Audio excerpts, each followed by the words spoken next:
त्यावेळेला रायगड हे नाव दिलेलं नव्हतं. त्यावेळेला त्या डोंगराचं नाव होतं रायरी. त्याला नंदादीपाचा डोंगर असं म्हटलेलं आहे, त्याला जंबूद्वीपाचा डोंगर असं म्हटलेलं आहे, त्याला रायरी असं म्हटलेलं आहे. पण तो किल्ला पाहायला महाराजांनी ऐकून त्या बखरीतली वाक्य वाचा तुम्ही कधी.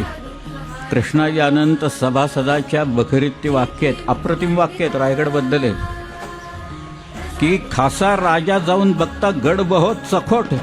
चखोट म्हणजे अतिशय उत्तम किल्ला, का कातळ कडा कोरलेला आहे सगळ्या ह्याच्यात.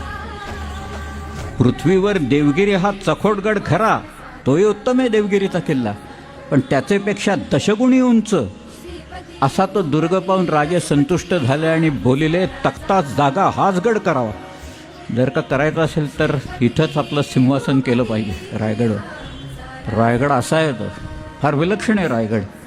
रायगड की जी तटबंदी आहे, अत्यल्प तटबंदी, गरजच नाही, सगळीकडे कडेच आहे. पण तरीसुद्धा शिवाजी महाराजांनी एका पाठोपाठ दुसरी तटबंदी बांधून गड अभेद्य करून ठेवला आहे. तो हे टॉमस निकल्स म्हणाला की अपुऱ्या शिबंदिनीशी हा गड अवघ्या जगाविरुद्ध लढू शकेल म्हणून, इतका तो बेलाग असा किल्ला आहे.